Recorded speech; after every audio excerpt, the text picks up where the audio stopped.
Assalamualaikum warahmatullahi wabarakatuh. Selamat pagi anak-anak. Baiklah, pada pertemuan kali ini kita melakukan pembelajaran PAI kembali. Sebelum kita memulai pembelajaran, marilah kita mulai dengan berdoa. Berdoa mulai.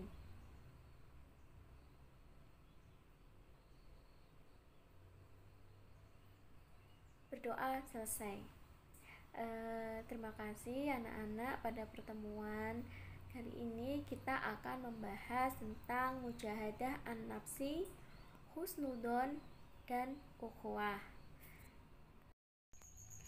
Baiklah anak-anak, ini adalah materi yang akan kita bahas hari ini, yaitu pengendalian diri atau mujahadah an-nafsi, kemudian husnudon dan ukhuwah.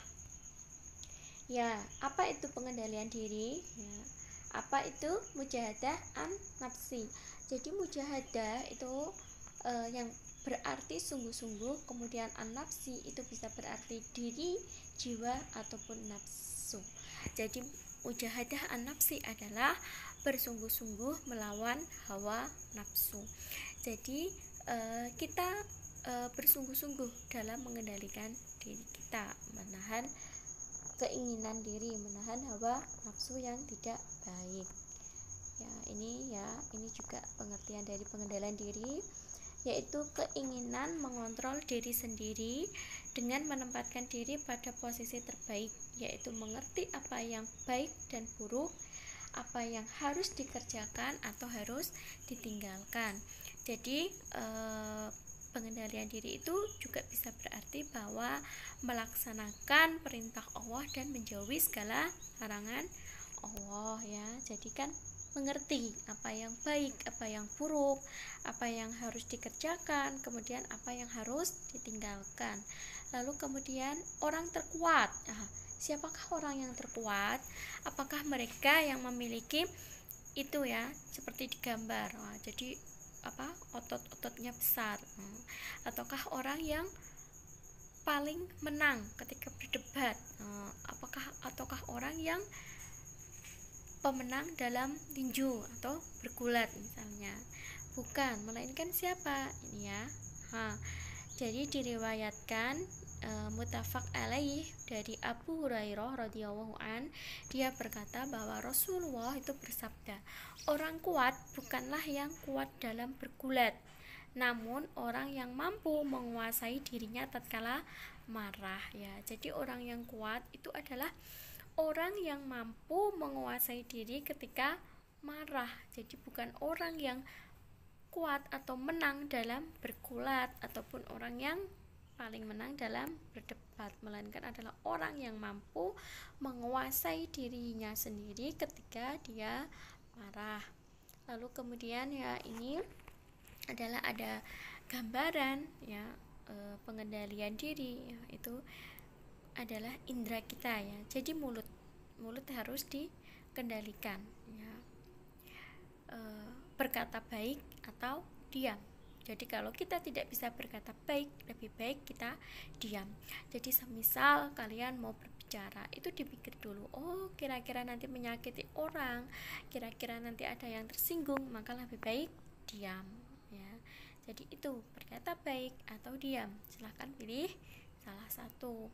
Lalu tangan, ya, tangan seperti diborgol, ya. Jadi kita harus bisa mengendalikan tangan kita juga supaya tangan kita selalu melakukan hal-hal yang baik, mudah membantu orang, ya, mudah mengeluarkan tangan untuk menolong sesama dan lain-lain. Lalu kemudian telinga, ya, dari telinga kita juga sering melakukan kesalahan, ya. Kita suka kepo, ya, kemudian mendengarkan hal-hal yang tidak baik, mendengarkan gibah, ya, dan lain-lain. Makanya kita harus bisa mengendalikan indera telinga kita supaya bisa kita gunakan untuk menjadi hal-hal yang positif. Lalu kemudian mata, ya, mata ini juga kita kadang karena Sabtu Minggu libur, seharian penuh kita nonton televisi misalnya, itu tidak baik ya. Maka gunakan mata dengan suatu yang baik, gunakan untuk membaca Al-Quran, membaca buku-buku yang bermanfaat dan lain-lain ya. Lalu kemudian pengendalian diri ini ada ya, yaitu pikiran ya. Pikiran pun juga harus dikendalikan ya. Jangan mudah melakukan pemikiran-pemikiran yang negatif, tapi arahkan ke dalam hal pemikiran-pemikiran yang positif. Lalu kemudian hati ya, hati juga harus bisa kita kendalikan. Jangan memiliki hati yang mudah iri, dengki, hasut ya, dan semua penyakit hati lainnya. Lalu kemudian ini ada hadis riwayat Bukhari, an Abi Hurairah radhiyallahu anna rajulan qala lin Nabi sallallahu alaihi wasallam. Jadi dari Abu Hurairah melaporkan bahwa seorang pria kepada Nabi, apa katanya? Aushini ya, atau nasihatilah saya. Lalu Nabi berkata, qala la takdof, la takdof, jadi jangan marah. Kemudian farud dada miroro, jadi pria itu bertanya lagi, nasihatilah saya. Nabi pun menjawab kembali, la takdof, yaitu jangan marah. Jadi ketika ada seseorang meminta nasihat kepada Nabi, maka Nabi menasihatinya berkali-kali, yaitu jangan marah. Ini hadis riwayat Bukhari ya. Kenapa pengendalian diri itu pentingnya? Kenapa mujahadah nafsi itu penting? Kita lihat dalam gambar. Dari gambar tersebut kita bisa melihat bahwa semua itu tidaklah baik ya. Jadi ada orang yang sedih berlebihan, stres berlebihan, kemudian marah, yaitu berdebat ya, berdebat berlebihan, tidak ada yang mau mengalah. Lalu kemudian ada juga yang bahagia tapi berlebihan. Jadi memang sesuatu yang berlebihan itu tidak baik. Khairul umara ausa tuha. Jadi sebaik-baik perkara itu adalah yang di tengah-tengah. Jadi bukan sesuatu yang berlebihan. Bahkan bahagia pun jika berlebihan itu juga tidak baik. Jadi kita harus bisa mengendalikan diri kita sendiri dalam situasi apapun. Ketika sedih boleh, bahagia boleh ya, marah ya sedikit boleh, kemudian stres ya itu karena tapi jangan sampai kita terbawa emosi kita yang secara berlebihan ya. Lalu ini sifat buruk manusia. Jadi kita sebagai manusia itu pasti memiliki sifat-sifat buruk, di antara lain mencuri, bohong, marah, sombong ya. Itu semua sifat-sifat buruk manusia. Lalu kemudian kenapa pengendalian diri itu pentingnya? Karena dengan mengendalikan diri akan memunculkan sifat baik kita ya. Apa saja? Jadi ada sabar, berhati-hati atau teliti, jujur, kemudian bersyukur, dan diri akan terhindar dari sifat gelisah, cemas, iri, dan juga marah. Jadi itulah kenapa pengendalian diri itu sangat penting, karena dengan mengendalikan diri akan memunculkan sifat-sifat baik pada diri manusia, pada diri kita, dan kita bisa menghilangkan sifat-sifat buruk yang ada pada diri kita ya. Lanjut ini ya. Jadi aspek ini penting sekali dalam kehidupan manusia, sebab musuh terbesar manusia bukan berada di luar dirinya, namun justru berada di dalam dirinya sendiri. Dengan demikian, kemanapun seseorang pergi, maka orang tersebut selalu diikuti oleh musuhnya. Jadi sebenarnya musuh kita itu bukan yang ada di luar kita, melainkan yang ada pada diri kita sendiri ya tadi ya. Lalu kita bisa mengendalikan diri, pasti kita bisa melawan musuh terbesar tersebut ya. Jadi lanjut ini ya, yaitu ini jalan satu dalam mengalahkan musuh terbesar, yaitu dengan mengendalikan diri tadi ya. Jurus pengendalian dirinya, ini ada jurusnya.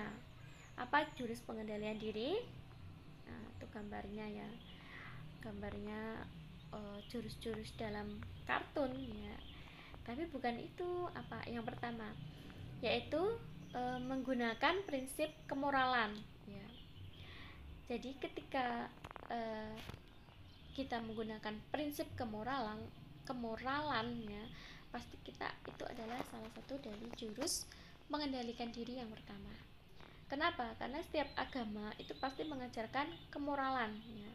Misal tidak mencuri, tidak membunuh, tidak menipu, tidak bohong, tidak mabuk-mabukan, dan tidak melakukan tindakan asusila. Itu adalah jurus yang pertama.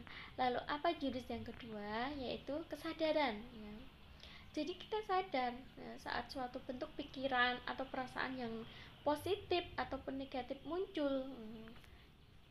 Misalnya ya, ketika ini adalah pembelajaran PAI, kemudian kalian saat ini juga ada film yang bagus, misalnya kalian lagi nonton drakor lah ya, tapi juga ada pembelajaran PAI, lalu kalian di pikiran begini, wis itu nonton drakor aja, nanti kalau ada tugas tanya sama temen.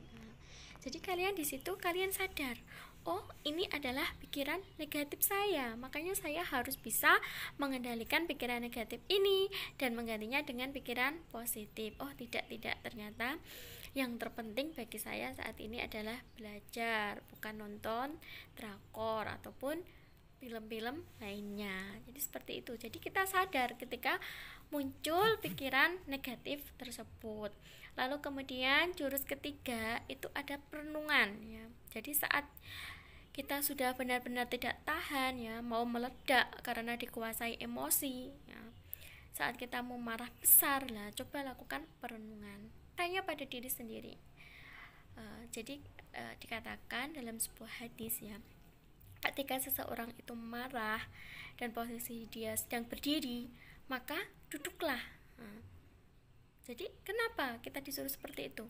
Ketika kita duduk, maka kan sebentar kita ada waktu untuk merenung. Untungnya apa ya kalau saya marah misalnya? Benar nggak kalau saya marah-marah kemudian meluapkan semua emosi saya?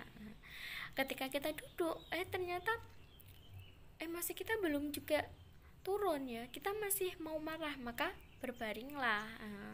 Jadi seperti itu ya, kita merubah posisi kita dari awal kita marah sampai amarah kita itu hilang atau berkurang. Itu kenapa? Ternyata semua itu untuk merenung agar kita tidak salah dalam melangkah. Lalu kemudian jurus keempat itu ada sabar ya. Jadi emosi naik, turun, timbul, tenggelam, datang, dan pergi itu seperti halnya pikiran. Jadi saat emosi bergejolak, sadari bahwa ini hanya sementara. Jadi kita usahakan untuk tidak larut dalam emosi dan gunakan kesabaran ya. Jadi kalau ada yang berkata sabar itu ada batasnya, itu berarti dia belum sabar. Yang namanya sabar itu tak berbatas ya. Jadi kalau kalian sering mendengar misalnya ada orang berkata itu sudah sabar, dan sabar itu ada batasnya, ini sudah di batas kesabaran saya misalnya, makanya berarti orang tersebut sebenarnya belum sabar, karena yang namanya sabar itu tidak ada batasnya ya. Lanjut, kemudian ini ya, silakan dibaca. Saya ingin mengetahui wajah musuh saya, sebab tanpa terlihat, dia terus-menerus mengikuti saya kemanapun saya pergi. Banyak rencana saya dibatalkannya, bidikan saya digagalkannya. Dia menghambat jalan saya maju ke depan. Ketika saya berjuang menuju kesuksesan, dia berkata dengan muram kepada saya, "Kamu tidak akan bisa." Pada suatu malam, saya menangkapnya, memegangnya erat-erat dan mengambil cadarnya. Lalu saya melihat ke wajahnya. Wah, ternyata diri sayalah yang saya lihat. Jadi tadi ya sudah disebutkan bahwa musuh terbesar kita itu bukan yang berada di luar kita, melainkan diri kita sendiri. Ya, baik. Itu tadi adalah tentang mujahadah an-nafsi ya, atau kontrol diri, pengendalian diri ya. Baik, sekarang kita lanjut dengan husnudon ya. Husnudon Lalu kemudian husnudon ya, yang berasal dari husna yaitu baik, dan juga audon yaitu prasangka.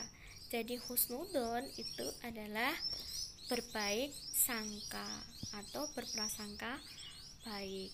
Lalu kemudian lawannya husnudon yaitu suudon, berburuk sangka.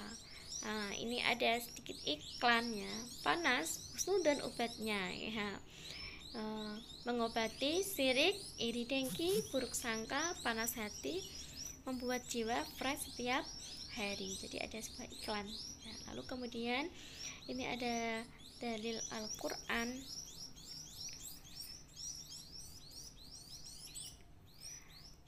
Ya, ini ada Quran surah Al-Hujurat ayat 12. Ya ayyuhalladzina, wahai orang-orang yang beriman. Ya ayyuhalladzina amanu ijtanibu, jauhilah, kasiron, kebanyakan, minnadoni, dari prasangka ya.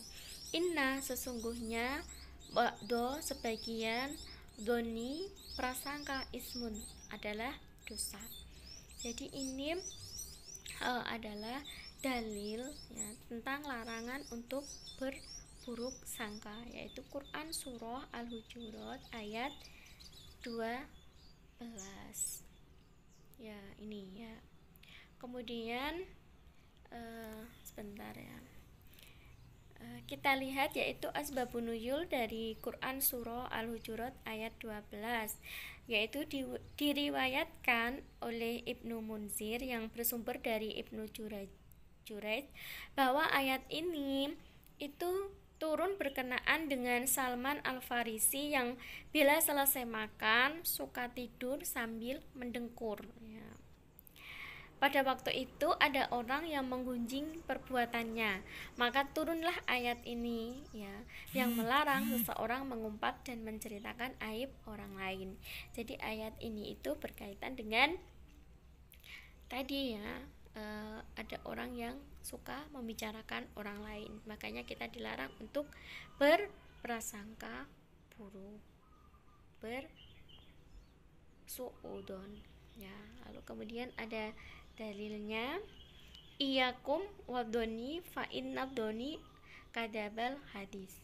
Jadi ini adalah jauhilah dirimu dari prasangka buruk, karena sesungguhnya prasangka itu adalah perkataan yang dusta.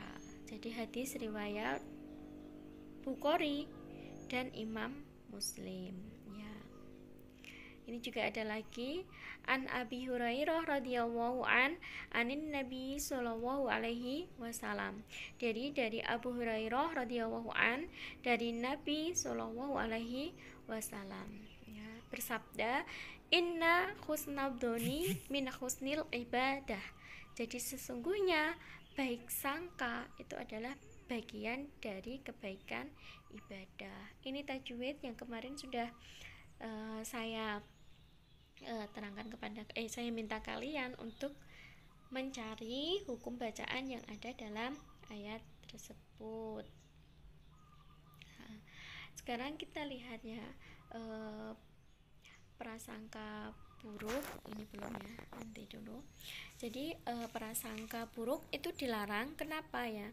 Karena prasangka buruk itu adalah suatu sikap atau budi pekerti yang tidak berdasar pada fakta yang tepat ya.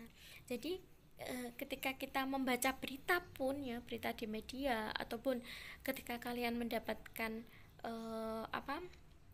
pesan-pesan dari teman, kita tidak boleh langsung begitu saja menyebarkannya ya, bisa jadi itu adalah hoax ya. Jadi kita harus benar-benar mencari tahu dulu ya. Jangan sampai kita menyebarkan sesuatu yang ternyata itu adalah keliru ya. Jadi itu tadi. Jadi kita dari situ kita harus bisa menjauhi prasangka buruk ya.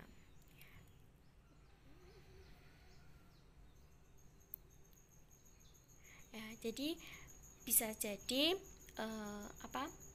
Gibah itu kan menyebut orang lain yang tidak hadir di hadapan kita ya. Jadi dia tidak ada. Jadi memang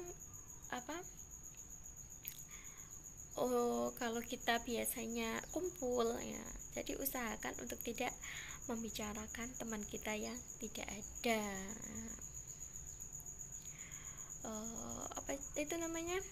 Orang yang suka melakukan gibah, biasanya kalau kita gibah kan kejelekan teman kita yang kita bicarakan ya, walaupun kadang itu benar misalnya, tapi tetap itu tidak diperbolehkan. Biasanya orang yang suka gibah dia adalah orang yang memiliki sifat takabur, jadi merasa dirinya lebih hebat dari orang lain, merasa paling benar ya. Jadi penyebab utama dari suudzon atau prasangka buruk itu adalah gibah ya. Jadi pertama kali itu, lalu kemudian bisa jadi nanti akan menjadi fitnah. Jadi kalau gibah udah nggak benar kan nanti larinya ke fitnah ya, padahal al fitnatu asadu minal qatl. Jadi fitnah itu lebih kejam daripada pembunuhan. Jadi fitnah itu menyampaikan berita palsu atau berita salah ya.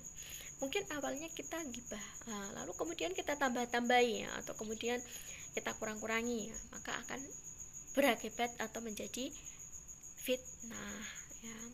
Jadi memang apalagi kalau kita menjadi pendengar ya, kita mendengar sesuatu dari teman kita, maka kita tidak boleh langsung percaya atau dalam arti langsung menyebarkannya misalnya, melainkan kita harus tabayun ya, yaitu mencari kebenarannya. Benar nggak yang dikatakan teman saya ini tentang ini misalnya. Kalau salah berarti saya menasehatinya misalnya dengan lembut, dengan pelan ya, biar tidak tersinggung yang bicara tersebut. Dan saya harus menjadi pemotong ya, dalam arti cukup di kamu ya, tidak disebarkan ke yang lain lagi ya, tersebut. Lalu kemudian ini ada husnudzon ya. Husnudzon dibagi, ada husnudzon kepada Allah, kemudian husnudzon terhadap diri sendiri, dan husnudzon terhadap sesama manusia. Husnudzon ya kepada Allah, ketika kita berprasangka baik kepada Allah, itu artinya adalah bahwa Allah itu memiliki sifat maha sempurna, maha kuasa atas segala sesuatu ya, maha pengasih dan penyayang kepada semua ciptaannya. Jadi dalam sebuah hadis disebutkan bahwa ana ingdadoni abdi bi. Jadi hadis tersebut Allah berfirman bahwa aku sesuai persangkaan hambaku ya. Jadi berdasarkan hadis dapat disimpulkan bahwa jika seseorang berprasangka baik kepada Allah, maka Allah juga akan berprasangka baik kepadanya. Jadi mengapa seorang muslim itu wajib berprasangka baik kepada Allah ya? Dikarenakan ada keterbatasan pada manusia ya. Jadi manusia hanya mengetahui segala sesuatu yang tersurat dari yang nampak secara realita. Sementara ya, yang tersirat dari rahasia-rahasia Allah itu manusia tidak memiliki pengetahuan tentang itu ya. Jadi untuk itu manusia harus berhusnudzon atau berprasangka baik, karena boleh jadi hasil pilihan yang diperoleh dari hasil analisa pikirannya itu dianggap baik, tapi justru berakibat buruk, atau sebaliknya ya, yang dianggap buruk ya, sesungguhnya merupakan hal yang baik bagi dirinya. Jadi perwujudan husnudzon kepada Allah itu ada yang pertama, husnudzon dalam bertakwa kepada Allah. Jadi maksudnya adalah kita melaksanakan segala perintahnya dan menjauhi segala larangannya. Jadi husnudon dalam bertakwa itu artinya meyakini bahwa semua yang diperintahkan Allah adalah untuk kebaikan manusia, ya. Begitu juga semua larangannya, ya, pasti akan berakibat buruk ketika dilanggar. Lalu yang kedua adalah husnudon dalam berdoa. Jadi berdoa itu merupakan permohonan atas segala yang diinginkan seseorang. Jadi seorang muslim yang memahami husnudon pada Allah dalam berdoa akan yakin ya bahwa doanya akan dikabulkan. Namun bila belum dikabulkan maka ia akan berpikir ya, inilah yang terbaik, dan ia akan menerimanya dengan penuh keikhlasan. Jadi tadi ya husnudon.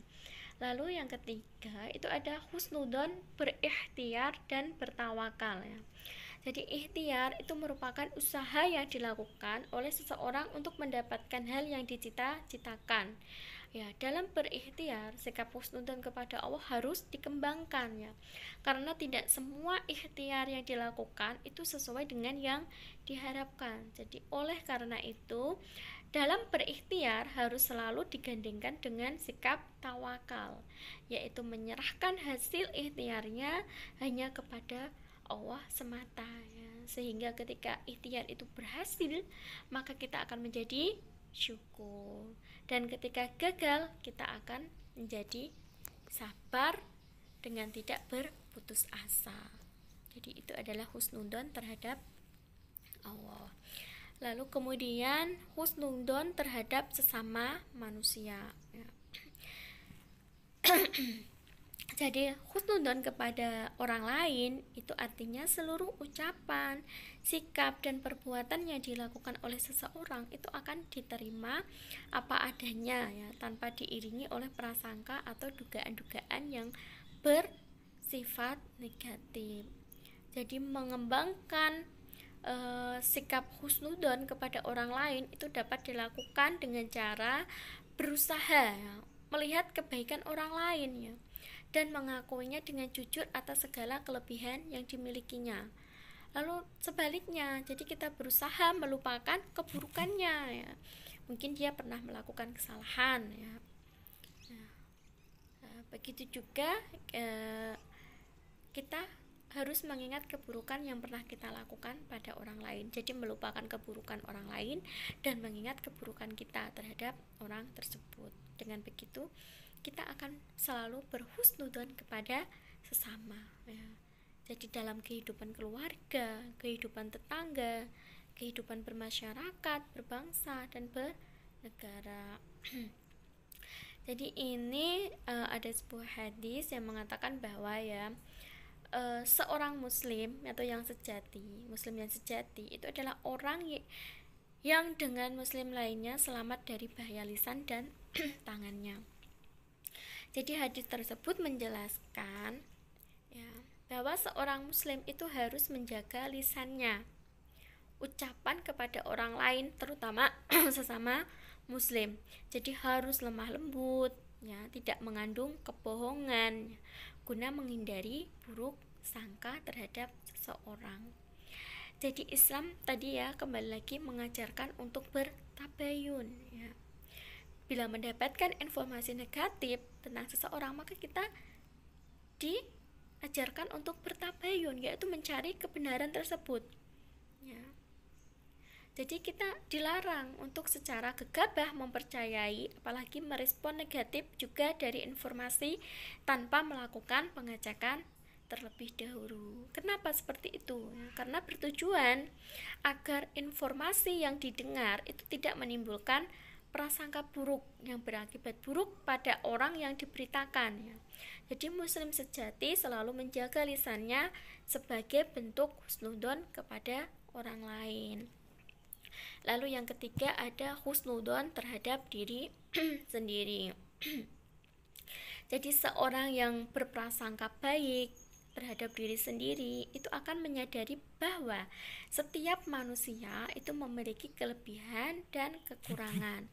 Jadi oleh karena itu seharusnya manusia senantiasa mensyukuri apapun yang sudah diberikan oleh Allah dan tidak merasa rendah diri ya, di hadapan orang lain. Jadi menjadi orang yang percaya diri dan gigih itu ya. Jadi boleh jadi kekurangan yang dimiliki oleh seseorang itu justru adalah kelebihan yang dimilikinya ya. Jadi dengan menyadari kelebihan yang ada pada diri kita, maka timbul sikap yang penuh harapan, tidak mudah putus asa. Jadi ketika menghadapi tantangan hidup ya, bahkan selalu bersikap optimis dan kita bekerja keras ya, kerja ikhlas ya. Jadi selalu berusaha memperbaiki dan menjadikan sebuah kekuatan ya. Kemudian ini ya, daripada sibuk mengutuk kegelapan ya, mending langsung aja nyalakan dirimu dan jadilah penerang ya. Latihan husnudzon. Jadi kita di sini kita lihat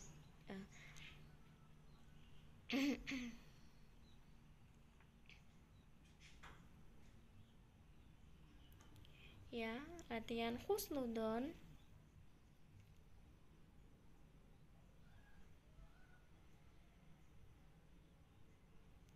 Jadi silahkan kalian coba ya, nanti dicari husnudzon kepada Allah itu dapat dilakukan dengan cara apa. Lalu kemudian husnudzon kepada orang lain itu juga dapat dilakukan dengan sikap seperti apa. Lalu kemudian husnudzon kepada diri sendiri itu juga dapat dilakukan dengan sikap bagaimana ya. Nanti dicari ya, ditulis di komentarnya. Jangan di komentar ya, tapi langsung di pribadi aja. Jadi lalu kemudian ukhuwah, persaudaraan dalam Islam. Jadi persatuan adalah kumpulan individu manusia yang bersatu atau menjadi satu ya. Baik, wa'tasimu bihablillahi jami'a wala tafarraqu, dan berpegang teguhlah kamu semua kepada tali agama Allah dan janganlah kamu bercerai-berai ya, bercerai-berai. Jadi wala tafarraqu ya, janganlah bercerai-berai. Jadi ini dari hadis riwayat Bukhari Muslim dari Nu'man bin Bashir, Nabi bersabda, perumpamaan kaum yang beriman yang saling mencintai, saling mengasihi dan saling membantu satu kepada yang lainnya bagaikan suatu tubuh yang apabila satu anggota menderita sakit ya, maka seluruh tubuh merasakan sakitnya. Jadi tidak mau tidur dan demam, iya kan? Jadi satu muslim dengan muslim yang lainnya itu seperti satu tubuh. Ketika kita satu saja yang sakit, misalnya kaki kita sakit atau perut kita sakit, maka seluruh tubuh ikut merasakan. Jadi seperti itulah ya persaudaraan antara muslim yang satu dengan muslim yang lainnya. Lalu kemudian ini persaudaraan dalam Islam. Jadi persatuan dalam ajaran Islam secara umum disebut ukhuwah, yaitu persaudaraan secara umum disebut ukhuwah Islamiyah, yaitu persaudaraan dalam Islam atau saudara sesama manusia dan saudara seagama ini. Jadi sesungguhnya orang-orang beriman itu bersaudara.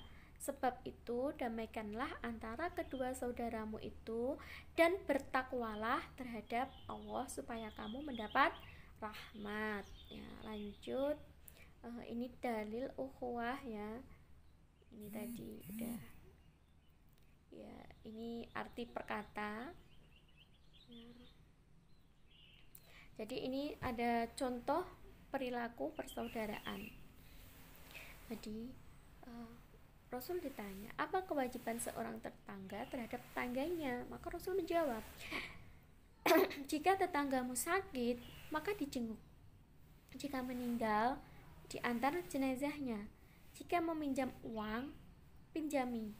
Jika ada aib ya, kita tutupi. Bila mendapat kebaikan, ya kamu ucapkan selamat. Jadi jangan orang mendapat kebaikan kita bingung, wah kok kayak nganu sih berhasil, terus kamu bingung, itu keliru ya. Tapi kita beri selamat, berarti ikut bahagia.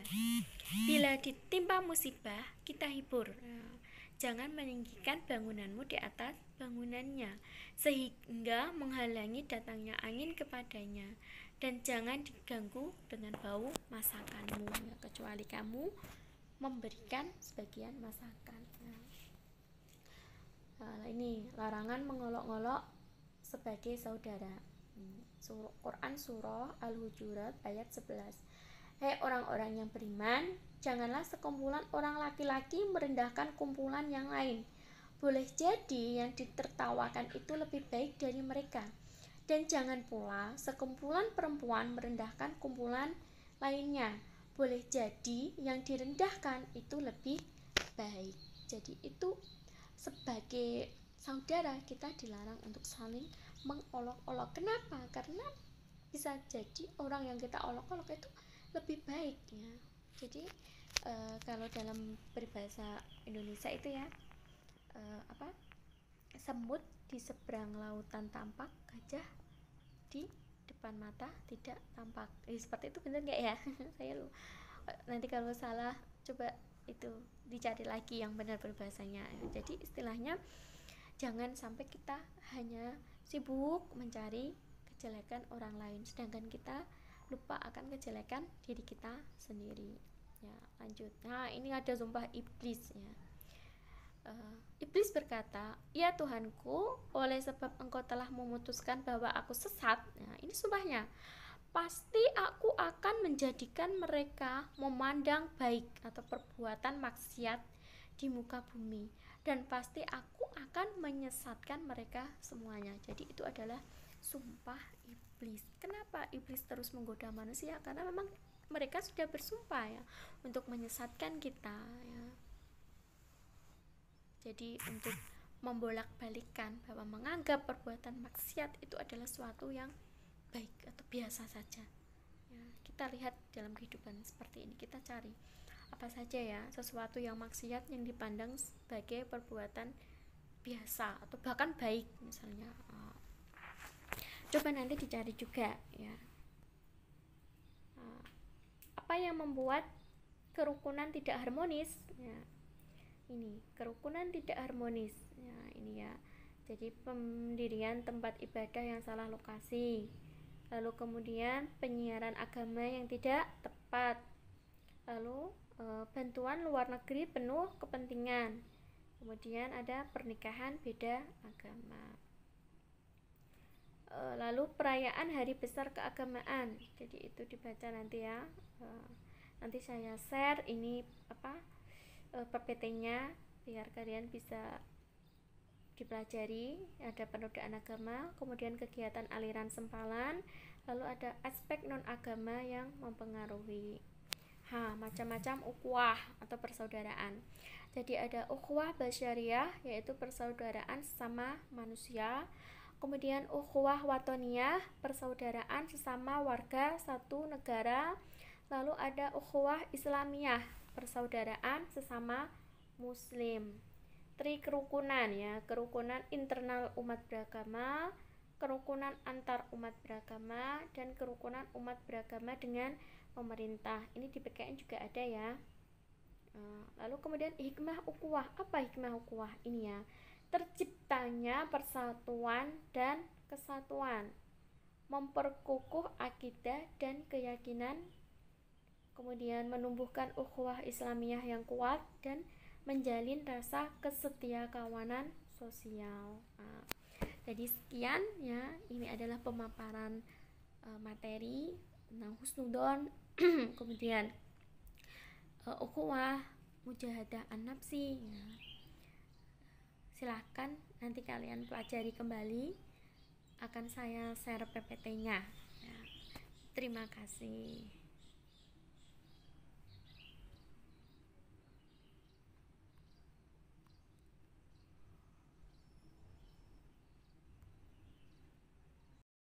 Ya anak-anak, jadi Itu tadi adalah pemaparan tentang mujahadah an-nafsi atau pengendalian diri, kemudian husnudon dan juga ukhuwah. Setelah kalian mendengarkan apa yang saya paparkan tadi, jika masih ada kesulitan ataupun pertanyaan, silahkan langsung menanyakan di komentar Google Classroom. Jadi kita lanjutkan dengan diskusi bersama. Terima kasih, semoga bermanfaat, diberikan kesehatan semuanya, sukses semuanya. Sekian, wassalamualaikum warahmatullahi wabarakatuh.